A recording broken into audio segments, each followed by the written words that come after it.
Today we're gonna learn some British slang terms. Let's talk about that.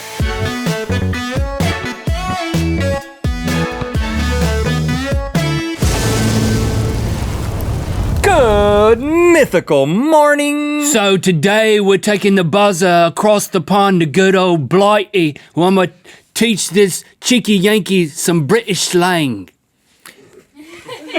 Wow, that is an impeccable British accent. I could have sworn that I'd been transported across the pond. Bloody right. I think what you intended to say, because it was so great, is that you're going to challenge me in my knowledge of British slang. Yes, I am. It's time to play. Do you fancy a cup of British slang, governor? Okay, Rhett, I'm gonna be giving you multiple choices to figure out what the British slang term means. So good. And I'm gonna be using, you're gonna be using up to 3 lifelines. Oh. If you need some assistance, those are, please, sir, I want some more. Which is, I give you a hint. Oh, in that voice?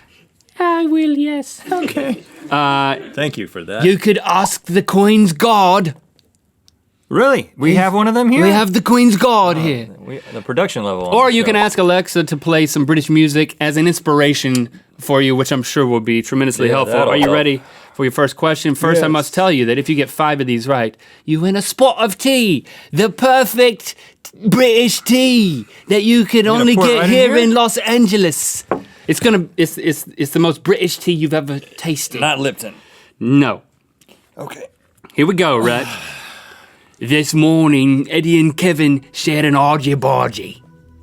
Is that a buttered muffin, a heated confrontation, an awkward encounter, or a soft, delicate kiss? I don't spend a lot of time with Eddie and Kevin together, so I don't know what they're up to. But I'm sure it's soft and delicate. Yeah, whatever it is. It's Whatever soft it and is. Delicate, which is a good band name. Argy-bargy. What is an argy-bargy? I am going to use my word skills. Argy. I think it's like an argument. Argument. So I'm going to say. So you're that's saying buttered muffin? I'm saying B, heated confrontation. That is correct. It is a heated confrontation. You're well on your way to that spot of perfect tea, governor. Oh, rubbish. Today I was struck with a case of hard cheese. Is hard cheese indigestion, bad luck, hemorrhoids, or nipple so cold they could cut glass? That's a thing? Nipple so cold they could cut glass. It's like a song. Make it into a song.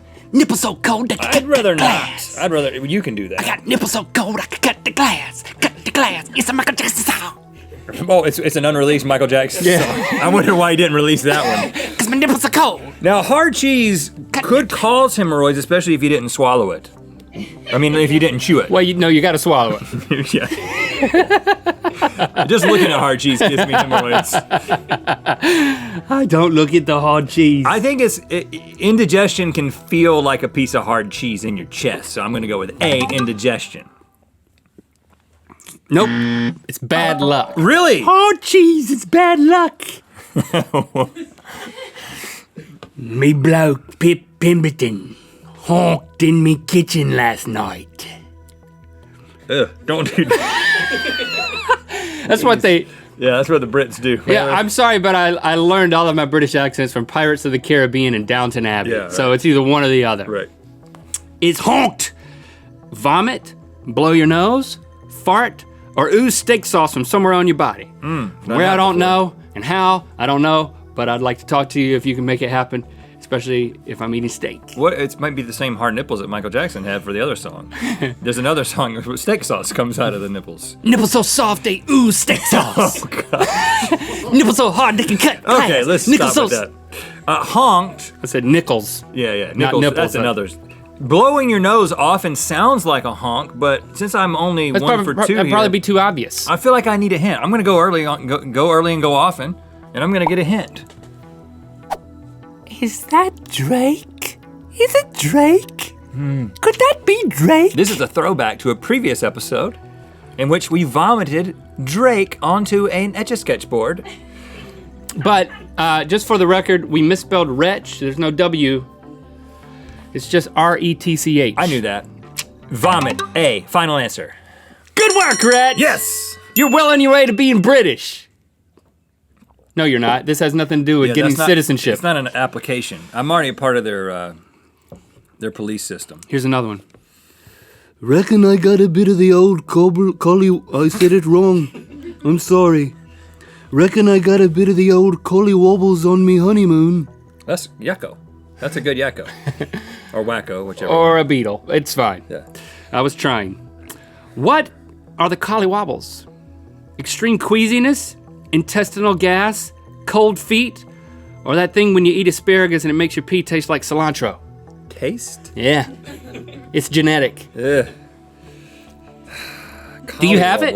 Yeah, but I don't taste the pee. I just smell it. You should taste it. I do. I have the gene. You have the gene? I have the gene. You should smell my pee sometime. A bit of the old Collywobbles. Collywobbles on the honeymoon. I'm going to say that is extreme queasiness and intestinal gas seem similar in some ways, but cold feet, that happens before the honeymoon. I'll go with extreme queasiness. Final answer? Yeah. You sure? Yeah. Yeah. Yeah. You sure? Yeah. You sure? Yeah. You sure? Yeah. You sure? Change it. Okay, you're right. Extreme queasiness. What a jerk, man. It's correct. What a jerk. How am I a jerk? I'm just making sure you know your stuff, Yeah, man. right. You gotta be firm. You're telling me to change it, man. Be careful where you walk. You don't want to step on a Richard III. Is a Richard III a puddle, a turd, a slipping hazard, or a mummified Egyptian cat penis? Oh. Which are common. Yeah, I've stepped on a few of those. They're everywhere. And they're not called Richard III. Richard III, I believe, was a hated king, which would mean that it would be logical to call a hated king a turd. And it's also cool because you can say Richard the Turd. Well, it does rhyme, Yeah. which might mean that I made it up. B. Turd. You can't escape me, Link.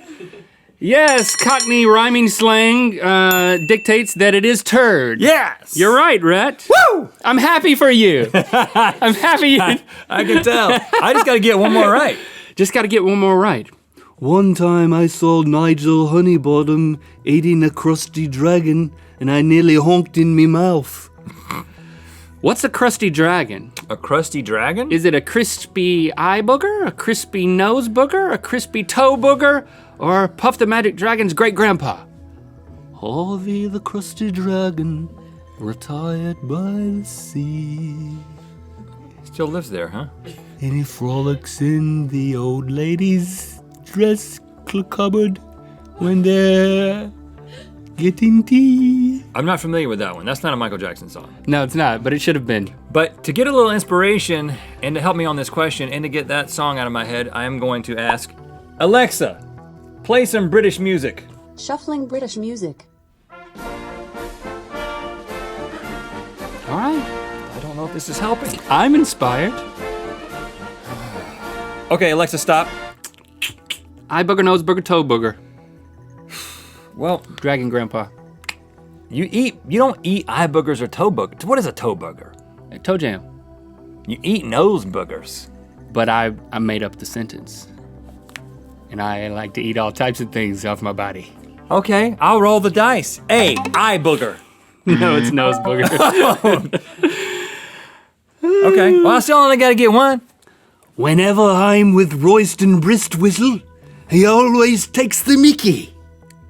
Takes the mickey means to tease, gossip, consume an illicit substance, or steal Mickey Mouse's pants from Disneyland locker room and wear them over your face on Space Mountain. Ugh. He only has pants. He's naked. 'Cause I've got him. And I'm on Space Mountain. Ah! Thanks for the context. So you're going with that one?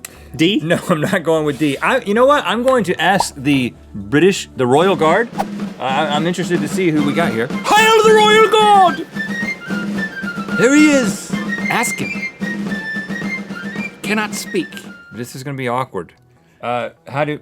Excuse me, sir? I believe it's just Chase. Excuse me, Chase. You can drop the act. Which one is it? He spoke. He said A. He said T's. So what's your answer? He's never failed me. So I'm going to go with A. T's for the win. Give me that tea now. Congratulations! Yes! You're correct! Oh! Do you have the tea on you, sir? No, he doesn't. All right, he's out of here. But you know what? A little wrinkled there. That's what I would say. It's a little wrinkled. I got one more for added measure. Okay. It's fair to say that on a regular basis, I drop a clanger. Dropping a clanger means to A, say something embarrassing, or tell a story that goes nowhere, or break some bad news to someone, or D, lose your grip on a cowbell. That would be. I'm gonna go with D on this one.